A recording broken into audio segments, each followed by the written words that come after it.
myself again. But it's the only way you're ever gonna learn. You look back and it's all in the past. I'm dwelling on the thoughts I cannot say to you.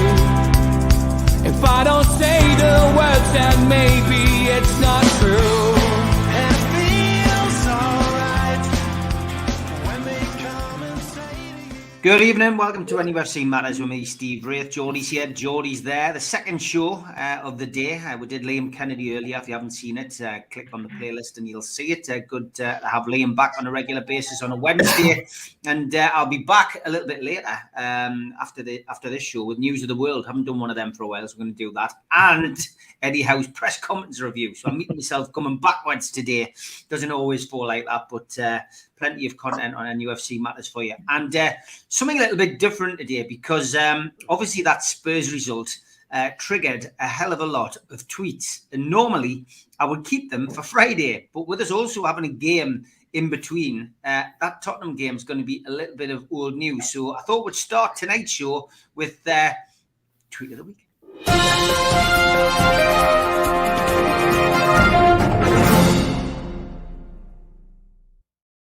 Yeah, plenty of tweets, which we normally have on a Three Amigos show. But yeah, Newcastle United's tweet was superb with the cat going overtime as each goal went in. A little bit of reference towards whoever runs their social media. It was good to see Danny Rose on the coverage on Sky, although he got a lot of, nice plaudits for, coming back and the nice words he said about Eddie Howe. His dress sense, however, was a little bit controversial, so I would say. And Gunnar Talk, of course, an Arsenal tweeter, said, "Why is Danny Rose dressed like he's about to deliver bad news to Darth Vader?" So I think that's called fashion. Maybe he's Anthony Gordon might rock up in one of them soon. A Spurs fan didn't lose his sense of humour. In the Spurs end. Hi, Just Stop Oil. Hope all as well. Are you in the Newcastle area at all, please? That was just as the third goal went in at St James's Park.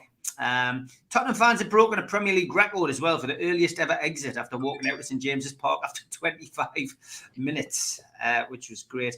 And I'm sure there was a lot of people getting funny looks with that phone. I think we've all been in that situation where there goes, who is that messaging you so much? When you're trying to explain that it's Newcastle scoring 5 goals in less than 21 minutes, then very good. Lots of that flying around this weekend. Kelsey, Conte is right. Your team are shite. What a win, Kelsey. I think that was probably the song that Newcastle fans were singing on a regular basis in the Gallagher Strawberry Corner.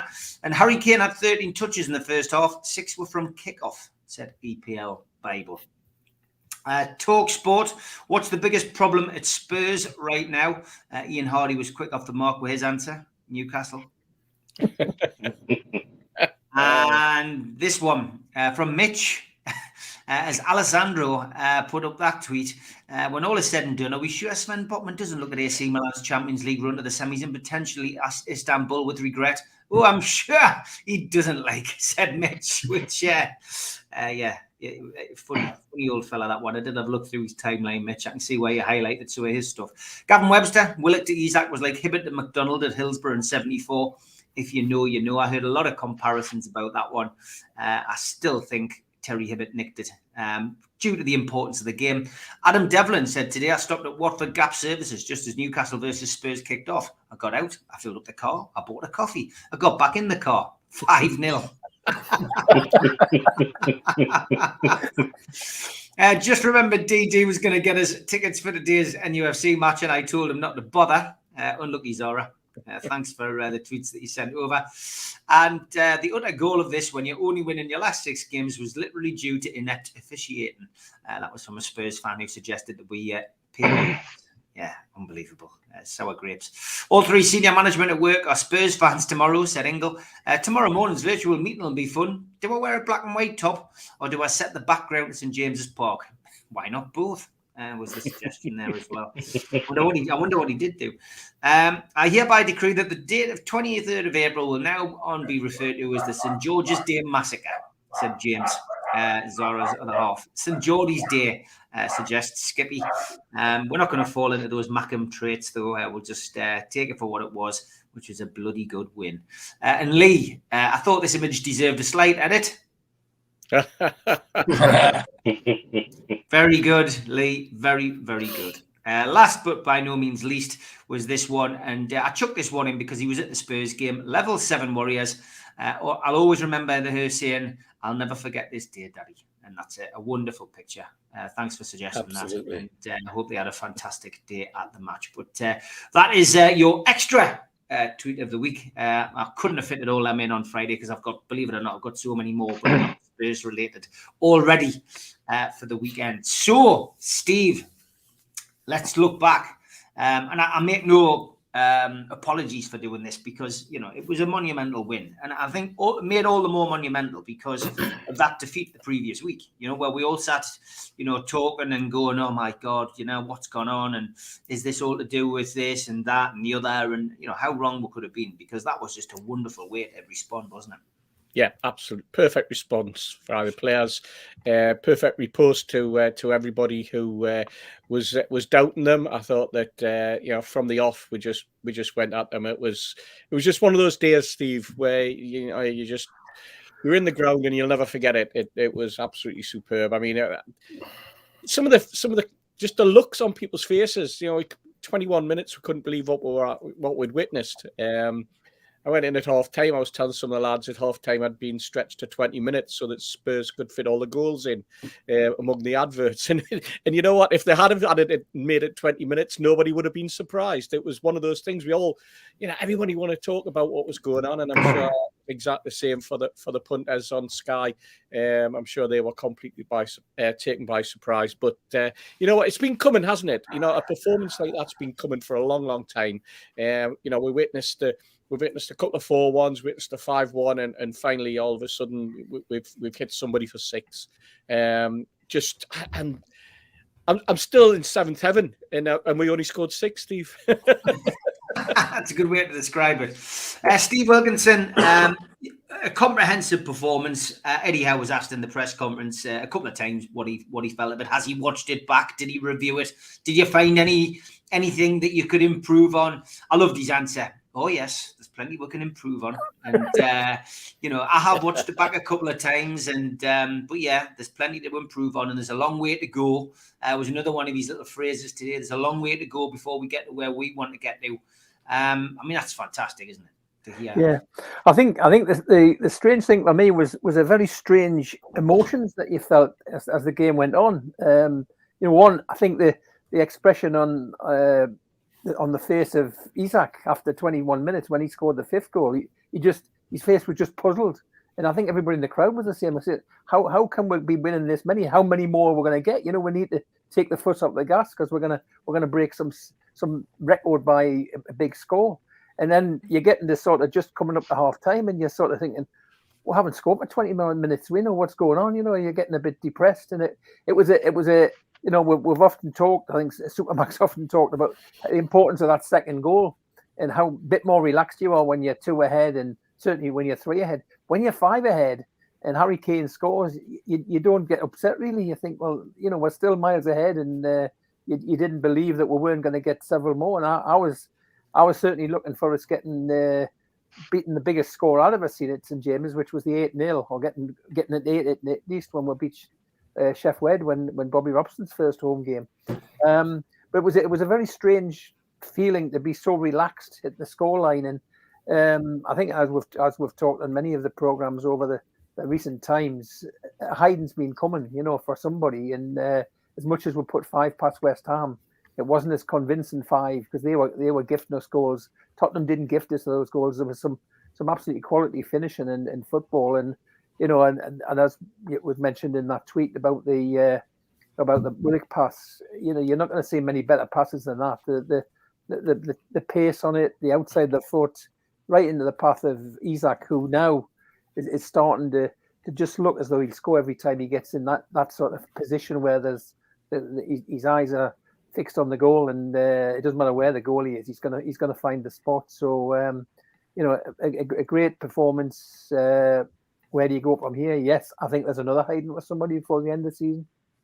Yeah, no, I would agree. Certainly, and again, Eddie Howe touched on that in his press conference today. One of the journalists asking him about, when you were creating all those chances, and we were worried about you not finishing those chances. We spoke about it on this platform many a time, and he just said he always had faith, that as long as the team is creating chances, he doesn't worry because ultimately, eventually your goal scorers will find the net, and God, we're finding it with regularity now, which is excellent.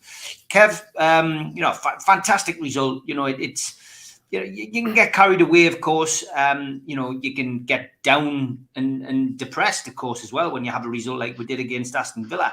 Eddie Howe doesn't get into that kind of mindset, though. He seems to have complete control over his emotions. He takes out the games what he wants to, but he allowed himself a little bit of, a little bit of joy out of those goals, and the fact that the goals were quality on Sunday as well. They weren't fluky. There wasn't anything lucky about them. They were, in his word, high-end goals. Yeah, and just a couple of phrases: humbled against Villa, and ruthless and clinical against Tottenham, essentially. And I've always said, humility is always one game away, because you could get turned over against Villa, which I thought we played okay, and we had opportunities, but we just didn't score. Everything we pretty much hit at towards Hugo Lloris went in. The pass from Fabian Shaw over the top on us, nearly 60-yard diagonal, and the touch and the composure to take it round was what I've never seen Joe Linton do ever before, which is obviously the growth of the player. And for Jacob Murphy to get 2 goals, one not to tap in from a yard, but it was a very difficult finish to lift over Lloris into the top corner. Then obviously the worldly pass from Joe Willock, which, and plus other moments in the game for him, he was my man of the match because he just turned the central midfield inside out all day with his movement and his creativity. So it's nice. I'm still on a high, like Steve, what he said earlier. He's still on like a 7th heaven, essentially. I still can't believe it's still scratching my head of actually what was playing out in front of me. But I'll take that all day and be in disbelief of how we scored 6. But again, like we know, it's been coming. So it's not a surprise. But when it actually happens, it's like, oh shit, it actually happened.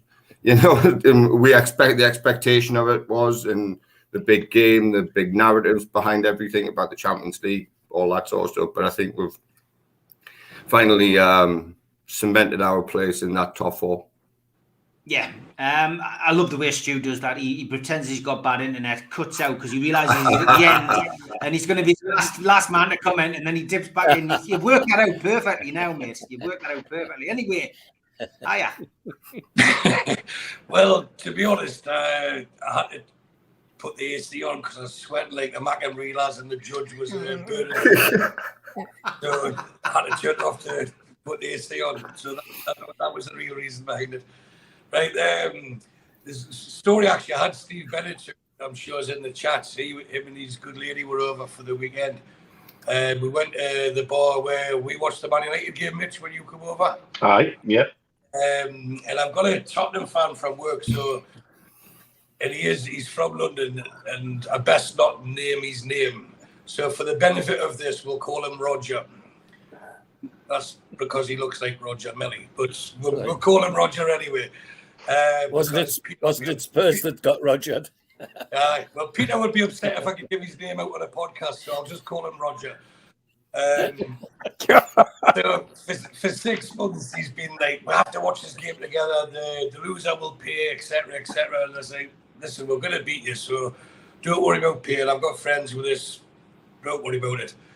So even before the game, he was giving it to Barry McGuigan and showing off. And we're real top 6. You are just frauds. And so you sit there and say nothing, which was quite difficult for me.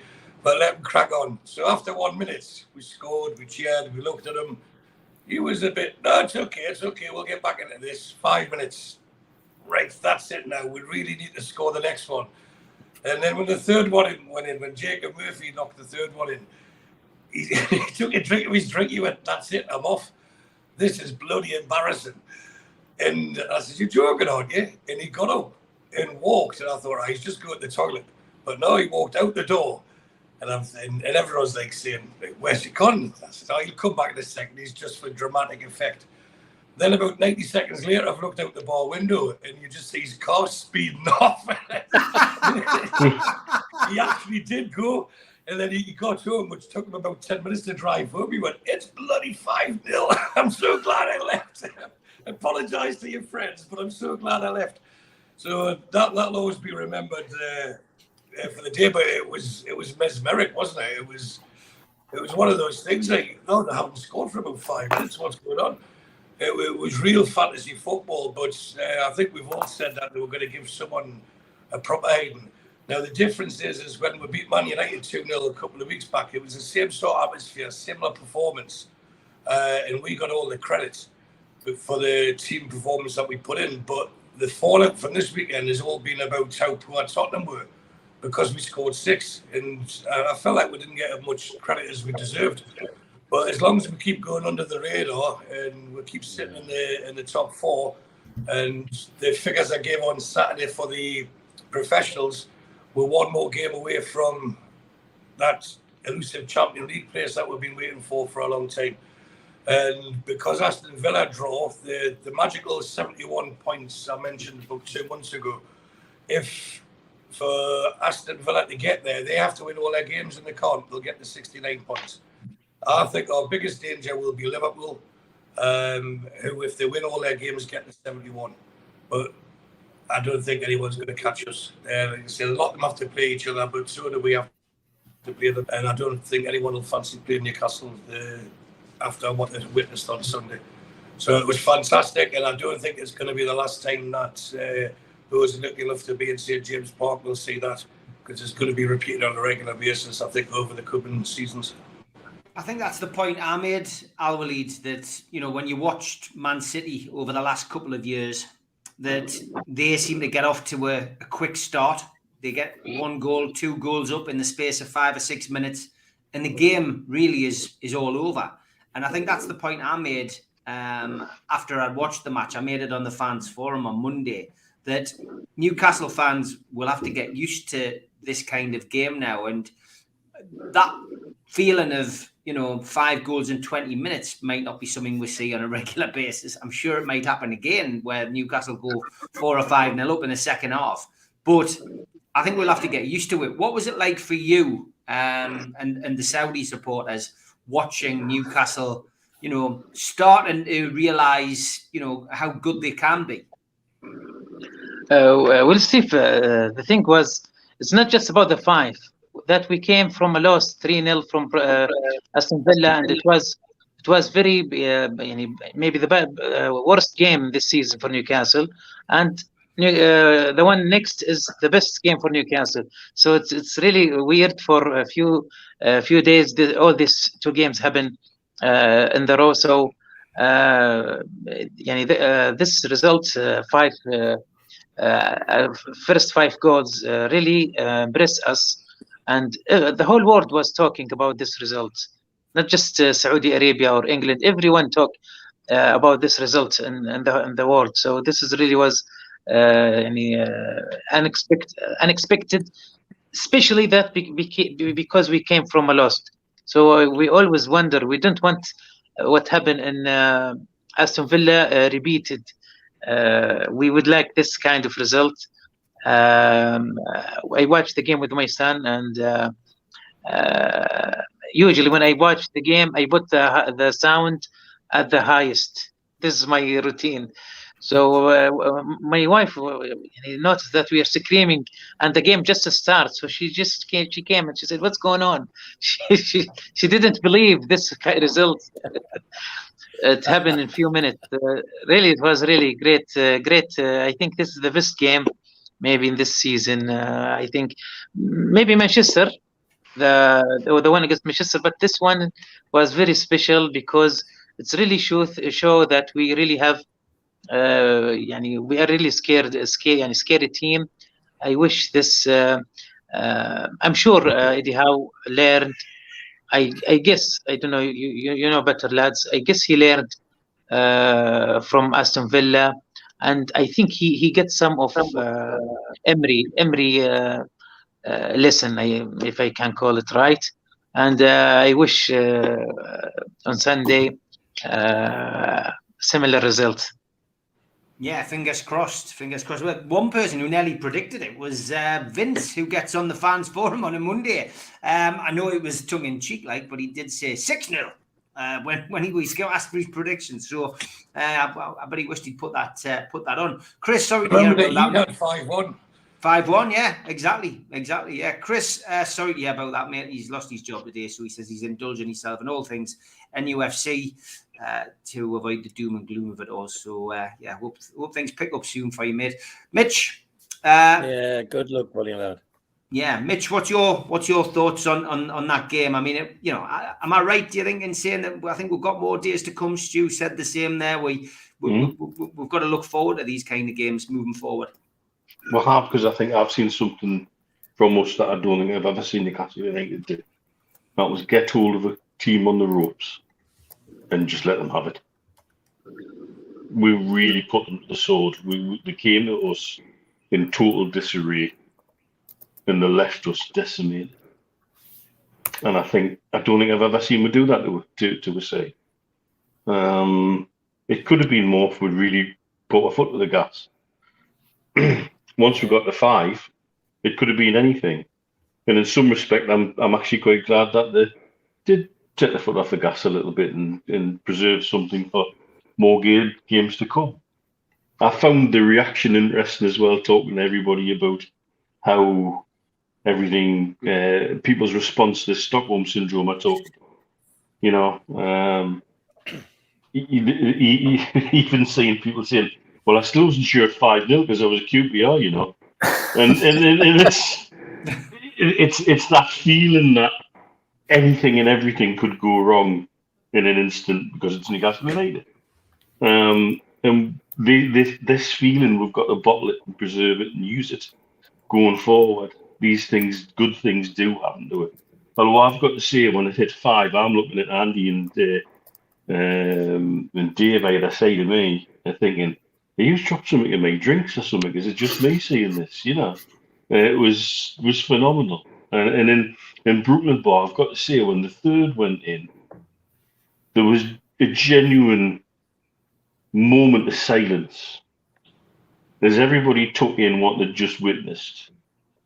And then the roar after was quite phenomenal and unlike anything I've actually been in a bar in Dubai in my time over here, because of the amount of people sitting there enjoying it together. The last moment I think I had like that was just about on my own in Goodfellas when we went to Everton and equalised in the last minute to make it 2-2 by scoring 2 goals in the 90th minute plus. It's going forward. Yeah, we've got to get used to this kind of thing, and I'm not complaining one little bit. But the perfect response to what happened at Villa, you couldn't have asked for more. Like I say, 20 minutes of probably the most devastating football I've watched in a long, long time. And we took a club who were there for the taking, and we showed them absolutely no mercy. And I don't think I've ever seen the Newcastle team do that to anybody before. And that bodes well going forward for me. Yeah, definitely. I've seen a few comments about Danny Rose and Kieran Dyer. Just to explain, because some of you won't be aware, but Kieran Dyer, has been really ill and had bad health issues. So that's why when you hear Kieran Dyer on TV, he's not as coherent as you would expect. He gets his words mixed up, and things seem to be a bit of a struggle for Kieran Dyer. I know nobody's maliciously saying anything in the chat. I'm just trying to highlight this. And as for Danny Rose, a lot of people saying things about Danny Rose. I've seen a few things about him.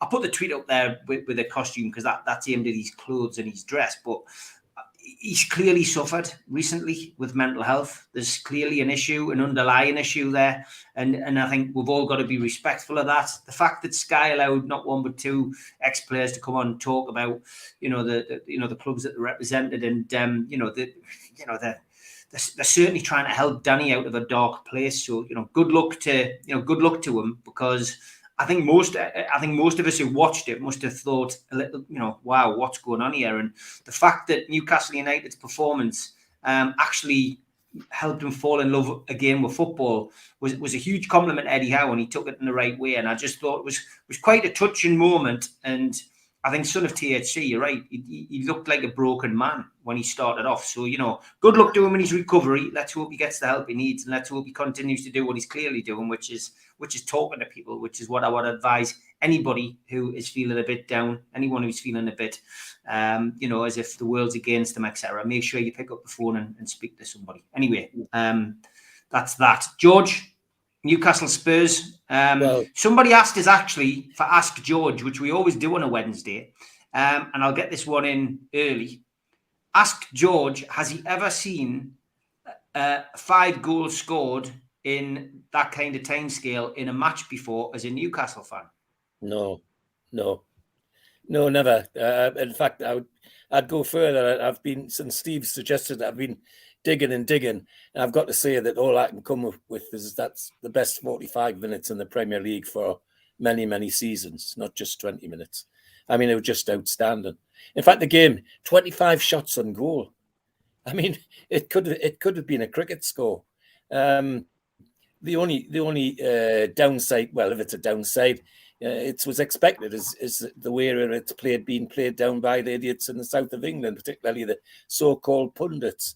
I mean, yes, we all loved Willock's pass. It was absolutely fantastic. But what about Fabian Schär's pass to Joe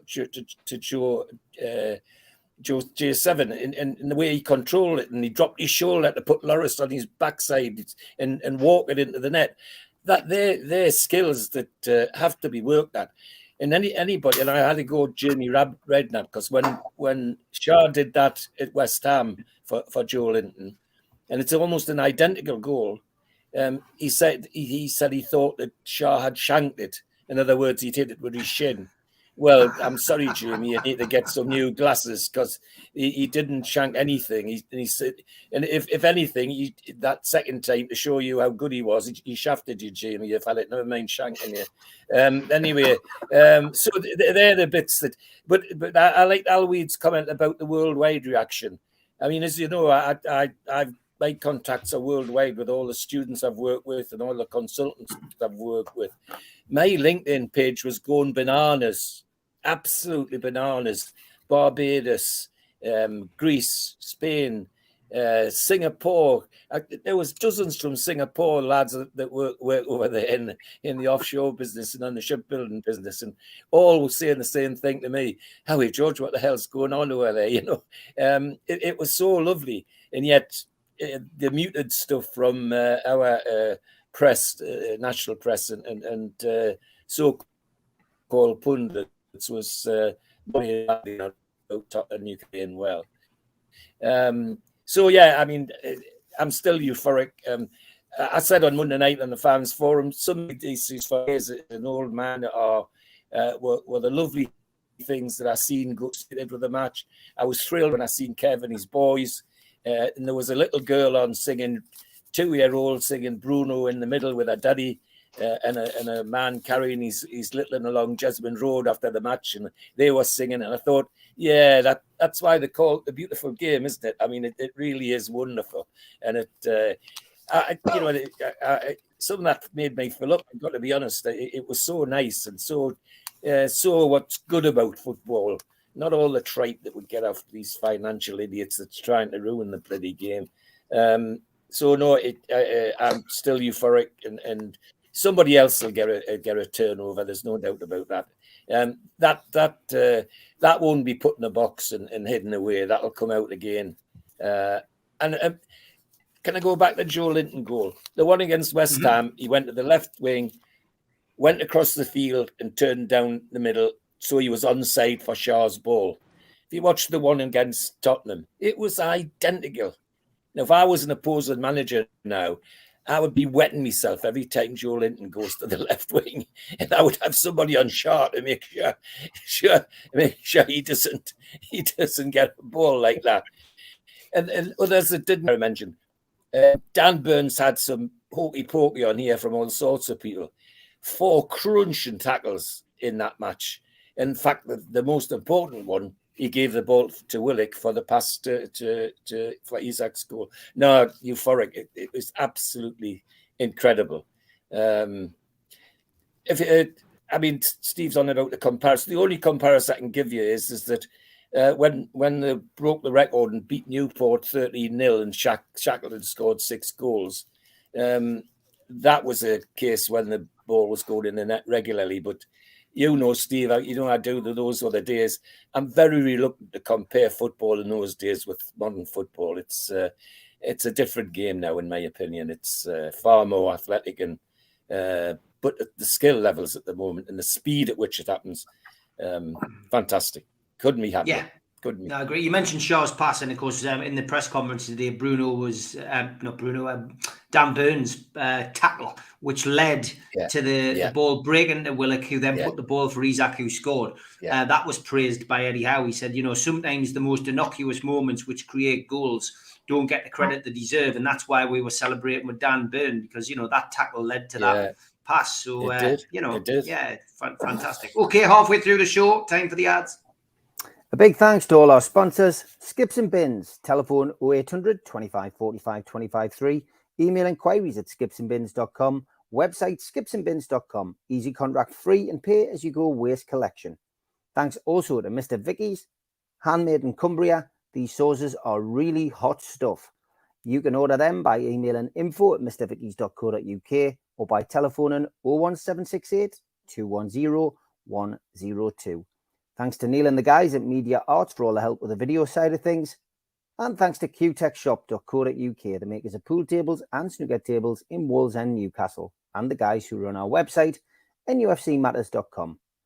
If you want to subscribe to the show, hit the subscribe button tonight. It is free. Hit the thumb up under the video to like the video and click share to share to your other social media.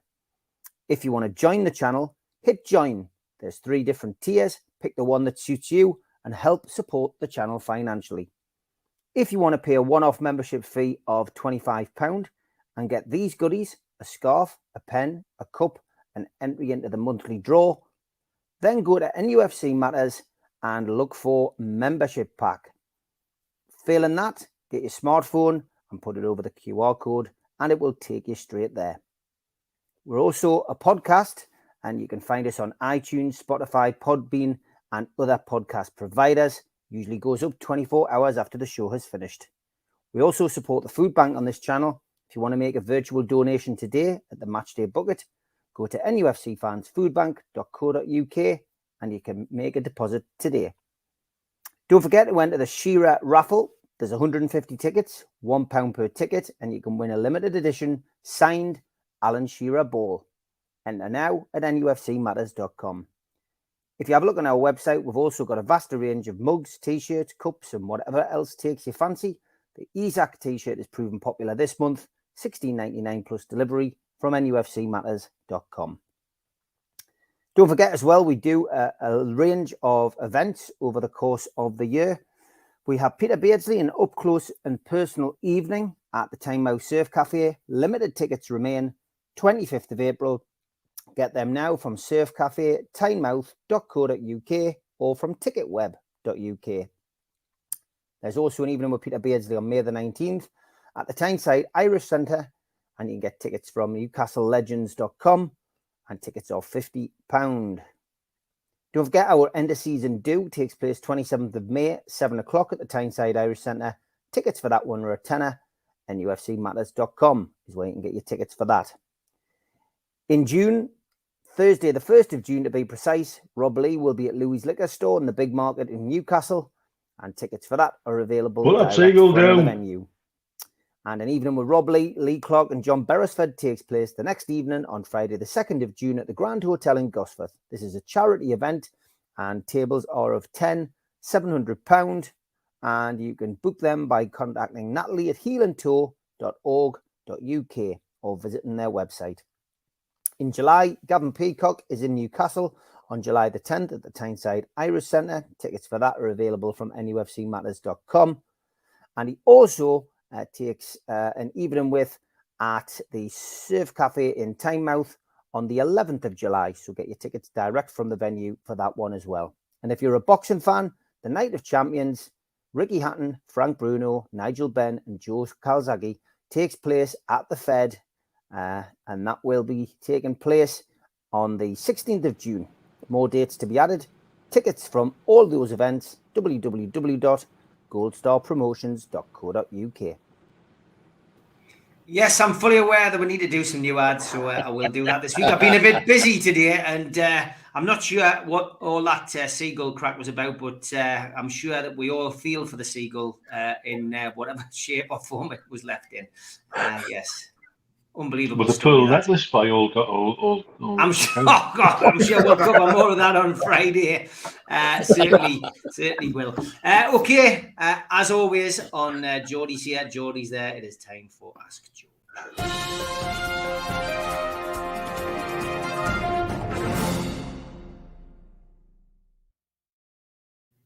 Mark Edward Brown asked George, has there been a better assist? I hate that word, he says, for Newcastle than Willock's at the end. I can only think if Terry Hibbert in the FA Cup semi, Burnley the tops it. There's only the two to compare, and it's, whichever way you go, it's marginal. Steve likes Terry Hibbert's. I prefer Willock because it was outside of the foot and he lifted it over so many players, where Terry Hibbert's was just over one central defender, but both absolutely magic. The other plus about Hibbert's was, of course, it never lifted more than half an inch off the grass. Once he'd hit it, it was on its way to Malcolm's foot straight away. So, whereas Joe Willock's was a lofted ball to over the top, but no, it's difficult to split them. I just rejoice in the fact that I was alive to see them both. Seriously, those moments of skill don't happen every day, and rejoice when you've seen them, Bonnie lads, if you like football. George says, Barry, apart from Saturday, if you could watch one match back again and go back in time and watch it again, which one would it be? Oh goodness, that's a good question. After all the games I've seen, well, we had a cup tie against Portsmouth, I think, and we were getting really the run around, and we went from 2-0 to 4-2 win, thanks to Bobby Mitchell. He just second half tore Portsmouth apart. Now, seeing all of that skill again was something I would pay for. All right. Always get one of these intellectual questions. Sparky D says, ask George if he has bread with soup. Is the bread dry or does it have butter on? Must have butter on. Must have butter on. It's very important. My mother brought us up as a Lurpak boy, and so it's got to be butter. Blue Rhythm Boy says, ask George the most high-profile person in his phone contacts.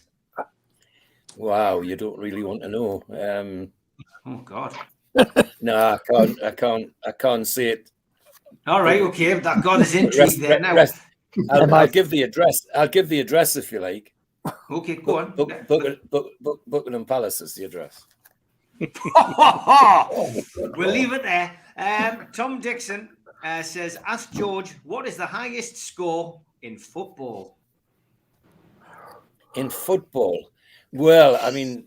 I've got the answer, George, because I saw this earlier, so I've Googled it. All right. Well, now, that was what I thought it was. 36-0 was Bonaccord in Scotland, wasn't it? Yeah. So that's in the UK, but the highest score in football, and it was recorded on the 1st of November, 2002. It was a game between AS Edema and Lemrierne. I think that's the way it is pronounced. And the score was to AS Edema 149-0. Oh, God. Oh, that's cruel. That's cruel. They should have let them go home at half time. That's a goal every 45 seconds.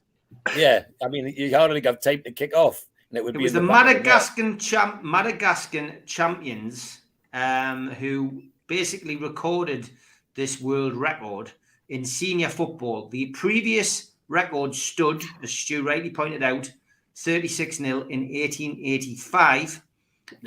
Farcical scenes quickly led to a basketball score as league champions AS Edema won a match 149-0, more than quadrupling the existing record.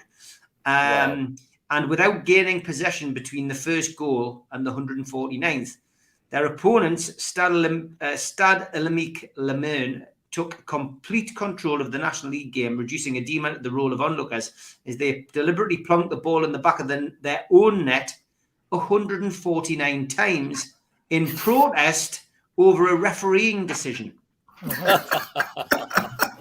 The English FA believe that the 149-0 scoreline represents a new world record. I think certainly it's a world record, said the FA's historian David Barber. He had heard of a local league game in Nottingham that finished 52, and there was a 43-0 in an Austrian regional game before the Second World War, but nothing as big as that. Oh, wow. I mean, the about putting the ball in their own net. I mean, I played in the Newcastle match where our centre forward put one in our own net deliberately just to hack off the coaches who were getting on his back, and he turned round and from just over inside our half, he walloped it into the top corner and put 1-0 down. Yeah. All right. Well, there we go. Happy days. At least we know the answer to that. That's another good quiz question. Yeah. Can I just, Steve, before you go, there's a young man called Tommy Totri, NUFC. Had to go to me on Twitter this week. Oh, troll of the week. Oh, yeah. I was. Hold on, George.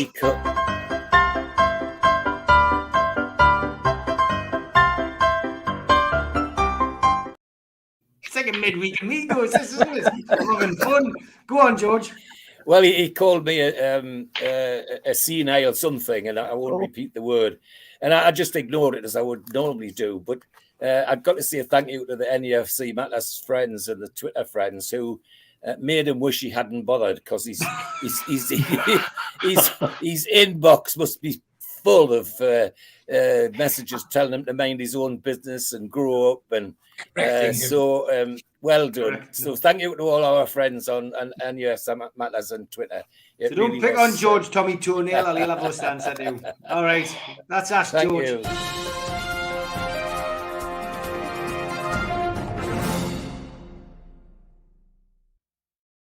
All right, Steve, we're going to look ahead for the last 20 minutes to this Everton game. Big game this Thursday night. Listening to Eddie Howe's press conference, managed to get the review out about an hour ago.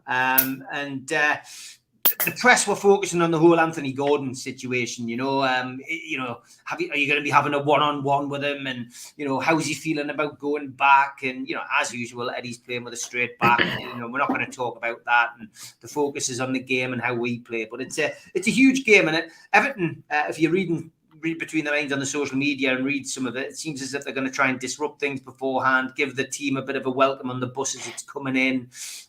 Newcastle, of course, travelling down, not staying at a hotel, so they can't be woken up by idiots with fireworks. But all in all, it sounds as if they're trying to make it like some huge occasion, but it sounds like Newcastle are going to play the game and not the occasion, which is the right thing to do, Steve. Yeah, absolutely. It's quite interesting, isn't it? I mean, when Sean Dyche took over at Everton, the first thing he said was that the players had to make their own way at the ground. Come in your own cars. Just get back to normal, because things had been getting a bit crazy under Lampard, especially when the results were when they were under pressure. Put it that way. And there's this thing that seems to have built up in Liverpool over the last couple of years. Liverpool do it when they play Man United, and specifically when they do play Man City as well, where the coaches get swamped and the fans are out there, and both grounds are in areas where it's very, very enclosed. There's one route out, one route in, all that type of thing.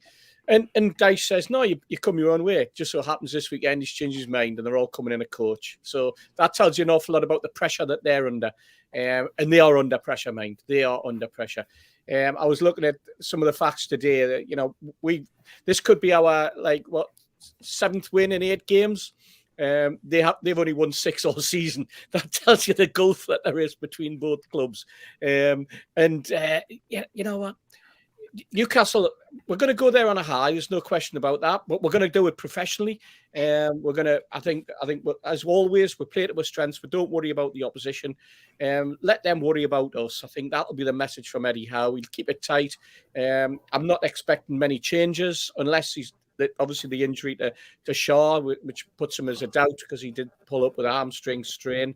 But Lascelles comes straight back in, and as somebody said in the comment earlier, bringing Lascelles in, and he's just going to be, bread and butter marking Calvert-Lewin, and it's not going to be handbags at dawn, is it? That's one thing. Calvert-Lewin will be swinging the handbags, and Lascelles will be swinging everything else at him. There's no question about that. But no, it's going to be a tough game. But I don't think we've got anything to worry about, to put it that way. No, me neither. Steve, big game this though. Jordan Pickford in nets, of course, which means we've got somebody to aim our abuse at, I guess, from our end. But I think Eddie Howe made a big point as well. He said that the away support's been fantastic this year. 3,000 Newcastle fans travelling down to Goodison, and he said he expects a lot of noise from them, and it's up to us to seize the initiative. And Eddie Howe will be hoping for a quick start again tomorrow. Yeah, and that's exactly how I think it'll be. I don't think it's a case of sitting back and measuring the game and getting the feel of it. I think we'll go all out as we did the other day, and certainly if we can get an early goal, I think that'll get the crowd in worries, because they are in trouble at the bottom, and to lose another game, particularly a home one, is going to give them even more pressure, and the crowd will get really tense. And I think that's the important thing, is to get their crowd worried about the situation. Otherwise, no doubt, irrespective of whether we're scoring early or not, they'll get behind us. It's always a raucous occasion when the two lots of fans get together. I expect them to be going as they did on Saturday, with a high intensity, high press game, and look for that early goal. And I think they'll fall apart if they do that. And expect to get a few. Whether we're going to do predictions now at the end, I think it'll be 2 or 3 to us. Should we be concerned, do you think, Steve, about the Anthony Gordon factor? I mean, judging, the reaction, of course, is what people, I guess, the press will be thinking of, when he was substituted, and we saw that little side of him. We know he's got that to his game. We saw it when he was playing for Everton. But the press today, you're going to have a one-on-one with him, you're going to have a chat with him, and, how do you think he'll cope with the crowd, because they're going to target him, etc. And Eddie Howe said, well, he's played in front of the crowd before. He'll have seen players who've left the club come back and seen the reaction. I'm sure he's robust enough, I think is the word he used, to deal with it. Yeah. But I mean, I guess looking at the performance at the weekend, we know that the injuries, the 2 injuries that we do know about, to Fabian Schär, who is going to have a late test, probably imagine Lascelles will come in for him. You've also got Bruno, who we finally admitted is, the ankle injuries raised its self again. So there's still a little thought on that. He said he should be fine, though. He did then rather mysteriously mention that there was another 2 players. When pushed on whether he was going to name them, he said no. But there's another 2 players who may have little knocks and bumps. But yeah, I mean, you would imagine Gordon's probably going to start on the bench, isn't he? I would think so, and I think he probably won't come on unless it's give him a run out at the end. I think in the second half, the usual sort of 65 minutes, 70 minutes, the subs are coming on then, and I think that's when we'll see Anthony Gordon. I expect the game to be. I hope the game will be sorted by then, and it's a farewell appearance as far as the Everton fans are concerned. Going back to the Bruno injury, I was surprised they didn't take him off. He was getting kicked all to bits at the end of the first half, and I was surprised to see him in the second half. I thought the fact that we're so far ahead, it was a perfect chance to give Elliot Anderson a run out. He's owed half a game after they haven't been taken off in the Liverpool match, and that would have been perfect time to introduce him in a game like that and enjoy himself. So I was surprised to see Bruno play so long. It was the second phase of subs changes, I think, when he came off. I just hope it hasn't aggravated his injury anymore, because we are going to need him. There's in the games ahead, there is some tricky games, but I still think we're okay. I'm following Stu's look, and I'm looking at whenever I look at the league table, I see how many games have everybody else got to get that 71. We've only got to win 4 games out of 7. Other teams, as you mentioned earlier on, have got to you possibly win all the games, and I don't think that's going to happen. So I'm confident we'll be the Champions League. But there's going to be a game, Arsenal particularly. That's the one that you're going to want to see Bruno playing in the middle. So I would have rested him either he might even rest him tomorrow. I don't know, and give Elliot Anderson a run out. I don't listen to Sky. I just listen to Stu. He cheers us up every time he comes on with his head. He puts the hard work in. You see, with the stats and all that, and comes up with these things. And I get more confident every time I listen to Stu. Well, I didn't know Newcastle existed the last few days on Sky, because every time I put that on or talk sport, it's all about Tottenham. So and Steve, that's absolute total contrast to the coverage we've had out here. Both on beIN Sports and in the regional press. Yes, they're mentioning about problems with Spurs, but they're waxing lyrical about us. Well, that's good. Kev, Everton, how are you feeling about it? Looking forward to it? Confident as Steve? I'm always looking forward to the game. Again, just depends how we start. Nullify their crowd. It's going to be raucous as always. It's going to be, it could even go vicious at sometimes, because what they perceived to bring in like an ultras mentality when you see the team coach come in, it's like it's a fear factor. But I think I think anyhow, if he sees that or the players see that, I would embrace it, to be honest, and say, okay, if you're up for it, we're going to be even more for it, and use it as a bigger motivation to go into the game and play on the front foot and play the way we play. I mean, if the play, regardless if it's 6 or whatever, how many goals we score, if we play like we did against Tottenham and control the game and play good football, Everton have got no chance, to be perfectly honest. Again, injuries dictate. I mean, I might agree with Steve Wilson there, that about with Bruno, with the ankle strain. I've had a spiral fracture of my tibia fibia, and it's not fun. Once it goes, and I would be reluctant to rest him, but I wouldn't be surprised if he did, based on that. We have a game in close proximity to Everton against Southampton on Sunday, I believe. So, yeah, I'm looking forward to it. We'll see what happens. It's going to be very, very interesting of how Everton go about it. They're going to go, it's a Sean Dyche side, so you know what's going to happen. They're just going to go back to front early, mix it up a little bit, and see what they can get. If we can stop that and play the way we play, then I'd be comfortable, like probably 2 or 3 or something like that. If we get a goal, quiet them down, and then we'll just move on to Southampton. Yeah, son of THC, I have seen all your comments, mate. It's not that kind of show tonight, mate. Friday night, feel free to put it in there, maybe in the news show afterwards, and we'll tackle it, mate. But we haven't got time for the politics and all of that tonight, mate. But yeah, that's the way it goes, I'm afraid. Unfortunately, different shows have different topics. Albaleed, prediction for tomorrow, how do you see it going against Everton?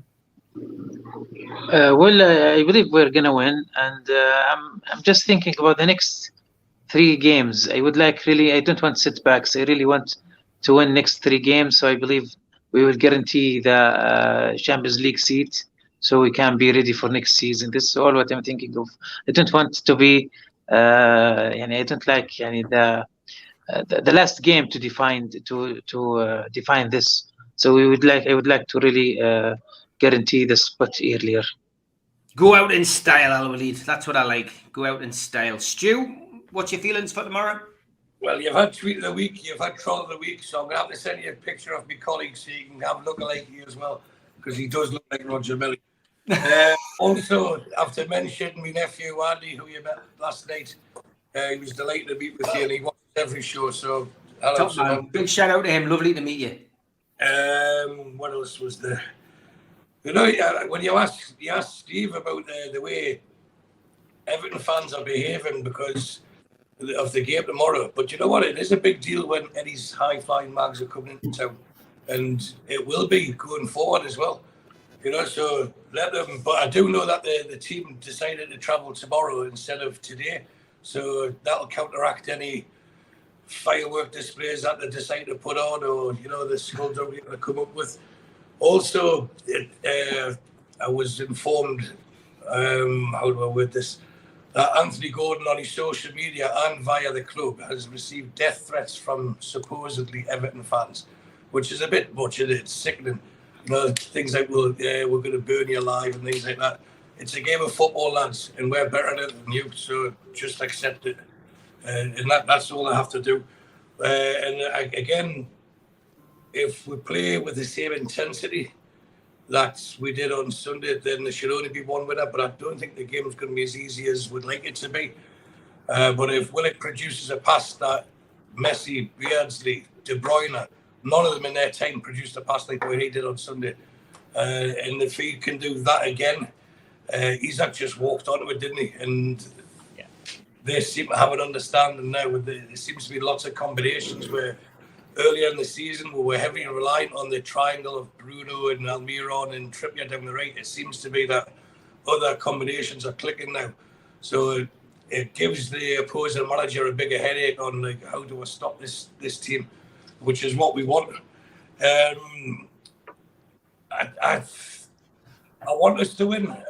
On paper, we should win, but I still think it's going to be a tougher game than what we think. But if we start well and get the first goal, the crowd will turn toxic, and then we should be able to finish them off. But I can see us drawing tomorrow, sadly. Okay, Mitch. Look, we've got an opportunity to do something again, and that's to take a team in turmoil, a club in turmoil, and stick the knife in. They are a mess. They are financially in peril. They have two fan groups, each claiming to be the voice of the fans, one of whom seems intent on physically intimidating members of the board, and the other one's engaged in writing nasty open letters with the chairman, who's now writing back with equally nasty letters. They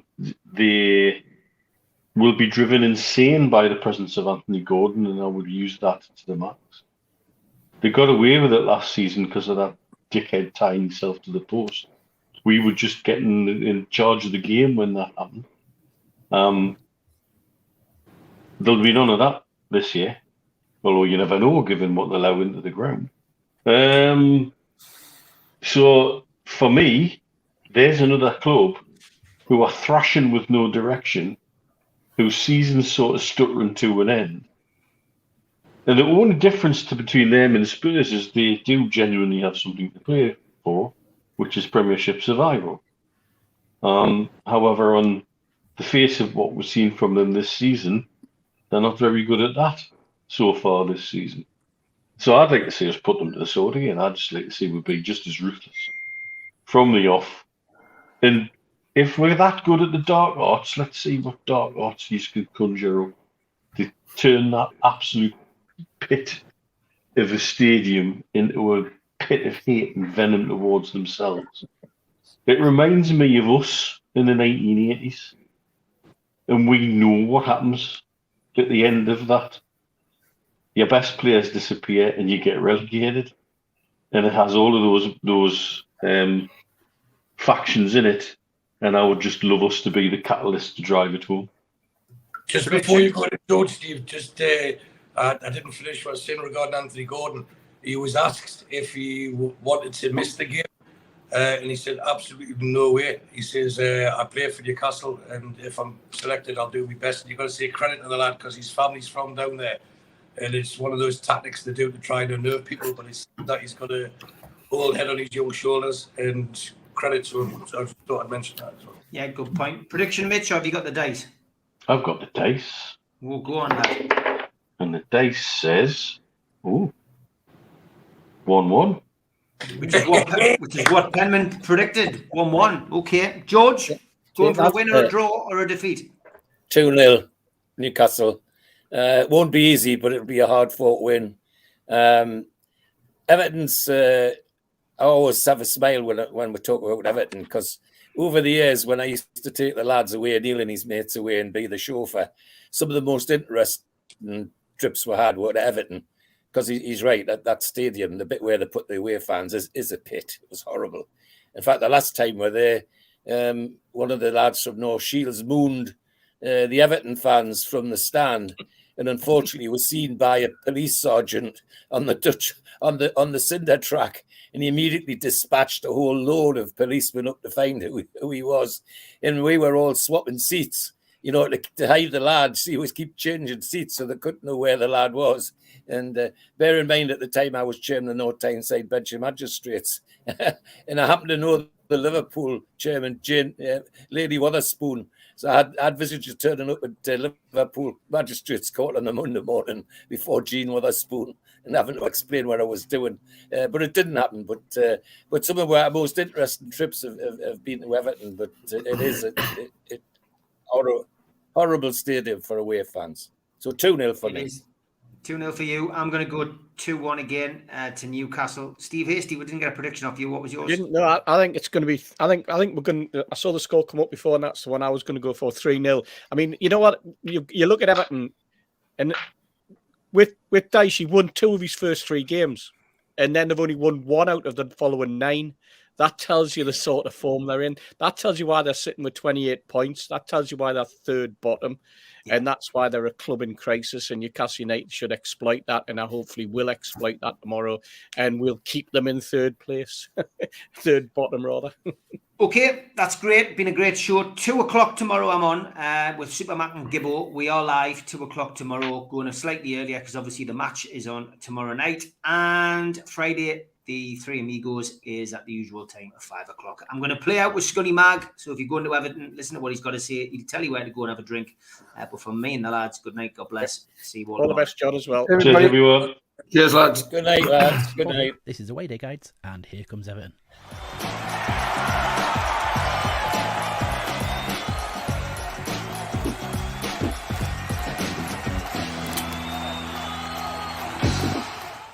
Okay, Goodison Park, one of the oldest grounds in the Football League, and you can tell. For visiting fans driving in, you've got a couple of parking options. The club do have a car park. It's £15 a vehicle. And for a club that calls themselves the People's Club, kind of fleecing the fans a little bit, I think. Better closest option is in Stanley Park. It'll set you back £10 for the day. And your postcode is Lima 40 Tango Quebec. Your what 3 words for the entrance is Blame Atoms Clown. There's quite a lot of space there, and it's a popular one on match day, although it may be a bit tricky to get out of. If congestion is a big thing for you, Walton Sports Centre, charge £7. It's a little bit further out. It's probably about a 15-minute walk to the ground. There's not as many spaces there, but you're straight out onto a main road. It's 5 minutes onto the motorway. Your postcode for that one is Lima 49 X-Ray Papa, and your what 3 words is Events Debate These. There's also some street parking available, but be very careful. There is a residents only scheme in place. Check all signage around when you park up. You don't want to be getting a ticket, but it's very sporadic. And failing that, if you're coming in on train, Liverpool Lime Street serves most of the country. There's also Liverpool Central Station. You may come into either one of the two. They're great for the city centre. The closest station to the ground is actually Kirkdale, but that's going to leave you probably another half an hour walk to get to the stadium anyway. It's 3 stops out of Liverpool Central on the Northern Line if you do fancy doing that. But once you arrive, you're going to want to be finding a pub. You've got some good options dotted around the stadium. To the southwest, you've got the Wetherspoons, which is the Thomas Frost. That's on Walton Road, 177 to 187. Your postcode is Lima 4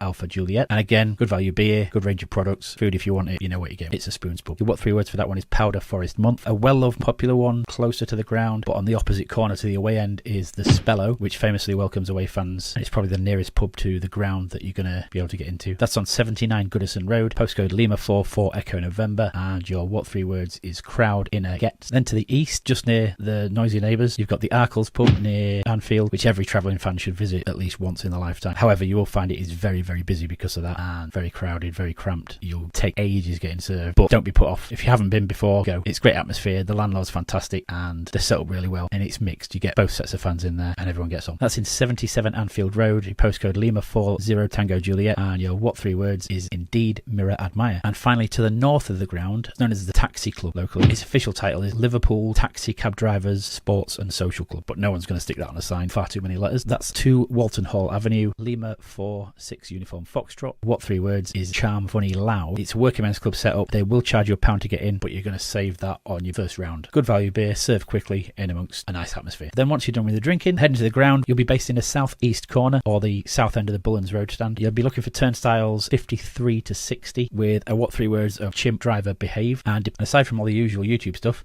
if you like this, tell your friends. Cheers.